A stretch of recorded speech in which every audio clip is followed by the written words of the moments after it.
European Commission President, I might get it right. European Commission President Ursula von der Leyen says countries are lining up to work with the EU as President Trump's tariff policy reshapes global trade. Speaking to Politico, von der Leyen said countries including Canada, New Zealand and India are looking for, quote, strong, reliable partners. Well, Canada has faced rising trade tensions, of course, with the United States, with many exports hit by new tariffs. Fréchette is Quebec's Minister for the Economy, Innovation and Energy. And Karen, we're absolutely delighted that you can join us here. So, Christine, lovely to see you. Thank you so much indeed for joining us. I have just been looking at the major exports of Quebec, which is a real powerhouse in many ways, from refined petroleum products, raw aluminium, gas turbines, iron ore, planes, spacecraft, a large amount of this going to the United States as well. So it is obvious for everyone that Canada has been extremely badly hit by oscillating trade relationships south of the border. How are you managing to mitigate that? In fact, the most important burden is the result of the uncertainty that is being created by the Trump administration, because there is a lot of unpredictability coming from the administration of President Trump, and this brings many businesses to halt their project for modernizing their businesses. They are stopping their investment, waiting to see how it's going to evolve. And therefore, we ask Canada to take action because tariffs and border controls are a federal responsibility. So we ask the Canadian government to establish retaliatory measures that will not hurt our own businesses. Christine, it was a Trump presidency that agreed the last big trade deal with Canada and Mexico, the USMCA. And on the surface, and I just want your reaction to this, it sounds very reasonable that Trump is saying, no, anything that's USMCA compliant, we're fine with as well. It's the stuff that's not compliant with it as well. If I was taking an American point of view, I would totally understand why you want more compliance with USMCA. In fact, we need a stable context for business. Our economies are truly integrated. We have a lot of business. I've seen electricity that goes across the border in both directions. It's very complex. We do export electricities, Ontario as well, and we have a big plan in order to double our electricity production. We have clean, renewable and stable, reliable energy, and this is an asset that is important, a strength that is important for Quebec. And so we need to increase our trade relations with the U.S. and with Mexico. The North American economic space is an important player at international level. But what is going on is a sort of disintegration of our economies, a sort of North American Brexit, I'd say. And therefore, this is not a good news for North America as a whole. And not only for Quebec and Canada, it's being negative, but also for the U.S. economy. Because I thought, and I've spent a lot of time looking at US energy over the years, and this is more of a statement than a question, I thought Canada was part of US energy independence, or North American energy independence. I didn't realise it was part of the problem, apparently. I want to get to the end game because you mentioned some sort of Brexit-style outcome here. I think some are still hoping we're just in a negotiation phase, even if it is a very strong reaction by markets that we're saying that it could just be a maximum bravado moment from the administration, from Trump himself, the art of the deal.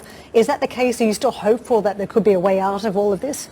Yes, we are really hopeful, and we hope that negotiations will start very soon. And there was a first discussion between Mark Carney, the Prime Minister, and President Trump, and they agreed to start the negotiation as soon as possible. And so we think that right after the election, the Canadian election, in a few days, there will be the beginning of these negotiations. We need a stable economic space in order to do business and to increase the integration between our economies. We have different strengths and we need to take advantage from them, and Mexico as well is an important partner in this. That said, investors and businesses can only hold their breath for so long before they pass out, and the question here is whether we're now getting to territory where we're looking at recessionary signals because the lack of certainty has gone on for too long. What are you seeing in terms of local businesses and their ability to weather this storm? In fact, they need to invest, even though the context is uncertain, and they need to diversify their export markets. And this is why I'm in UK, because we want closer ties with our European partners. Europe is a natural market for us, but we need to increase our ties with European countries. We are too dependent from the American economy. Is Europe a friend, though? Because everything you just mentioned, or Steve mentioned, in terms of what you focus on and what you make in the local area, it sounds like a competitor to Europe. And to me, it sounds like now, instead of being further up the food chain, making you more resilient, more protected, you were just a threat. We've got a threat from the Chinese coming as they move into these higher manufactured goods, a higher quality level. We've got a threat from the United States that's seeking to pull up its borders. Europe is seeking to make Europe great again. It feels like there's no protection, even if you're very high up the food chain now. Would you agree? In fact, we are a small economy, so we need to have commercial ties with a lot of countries. The American market is a natural one, but we need to have ties with other part of the world. And Europe, France, UK, Germany are important market for our businesses, and we need to help them increase their trade relations with all these markets and in other places as well. Can I ask you about Quebec? Because it's almost an anomaly for us, the Europeans, to understand it. It's a part of Canada which prides itself on a degree of independence, and yet at the same time you're asking for greater integration with other parts of the world as well. Is there a slight contradiction in what Quebec and Quebecois want from A, relations with the rest of the world, B, relations with the US, and B, C, dare I say it, relations with Ottawa? In fact, we want political independence, autonomy, but economical integration. Well, it sounds like the Brits. That might be the case. You can have a parallel there, maybe. Yeah, well, goodness, don't do what we did. We made a right old mess of it. Our political system is quite different from the American one. Yeah. So we need to have our own system. But economically, I think that we do have an interest, a shared interest in integrating our economies. And we've been doing so for decades. Sure. And businesses have been North Americanizing themselves for decades as well. So to ask them now to forget about that kind of integration throughout the North American space, it can't be done overnight. So how do you stand? I mean, I don't know whether to lead you down this way or not, but I mean, Yves-François Blanchet, he's the leader of the Bloc Québécois. They only run candidates in Quebec, I understand. So the leader of Canada going forward is going to be Mark Carney or Monsieur Poilievre as well, or Mr. Poilievre. I mean, it's a French name. Have you got an idea of what you want to come out of this as the best possible all-round scenario for Canada? I won't weigh in the federal election. I think that Canadians will have to express themselves in the coming days. But what we ask is that the new leader will defend our interests, our Quebec interests, Canadian interests in front of the... Do you think Trudeau was... Again, you won't weigh into what's going forward, but where were the biggest mistakes from Trudeau?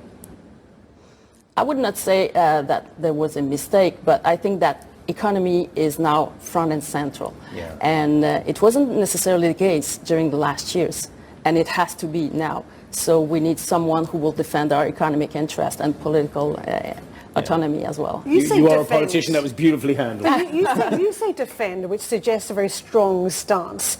Is that the right tactic? Because what we've seen, even from the UK perspective, Keir Starmer went over, was very persuasive in a way with Trump, didn't pick a fight, went back almost tail between his legs, and the reality is the relationship looks like it's intact. Whereas the Canadian position has been much more at loggerheads with the United States. Is that the right strategy? Should Canadians almost take a softer approach to get what they want in negotiating? In fact, I think that Canadians have been really surprised by the fact that the United States would target Canada so soon in the second mandate of President Trump.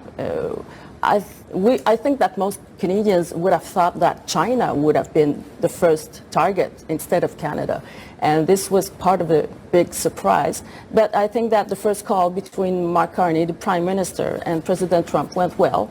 And there was a new tone being adopted.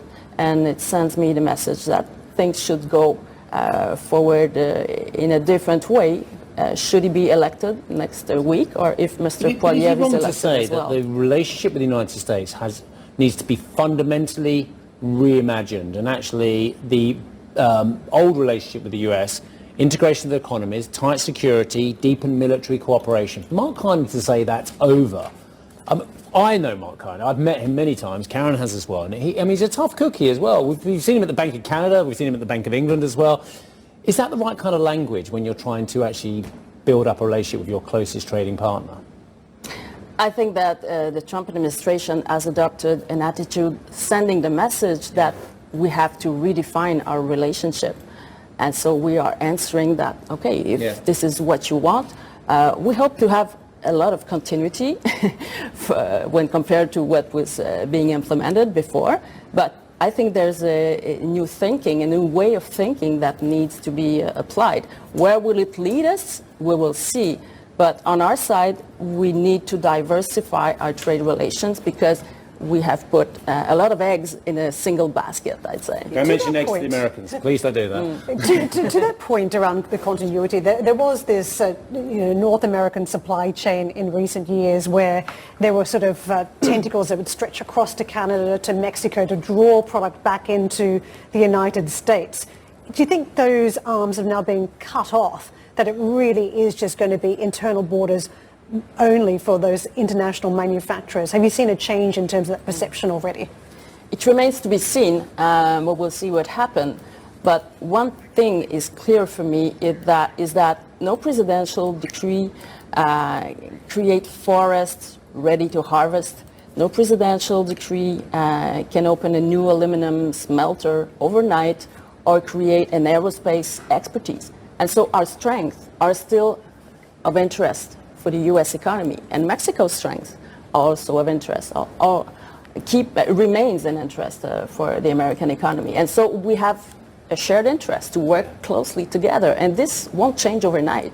And I understand that President Trump wants to attract new businesses in the U.S., but it'll take years.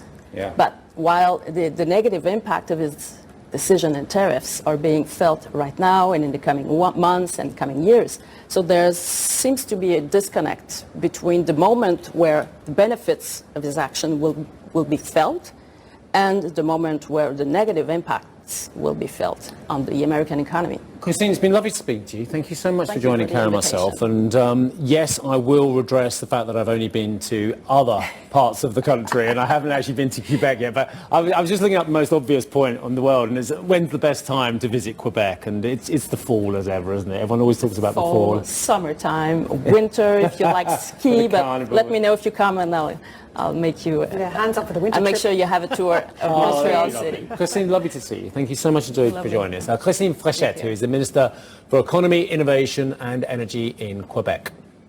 Coming up on the show, President Trump takes aim at the Fed, sending Wall Street into yet another tailspin. His comments just ahead.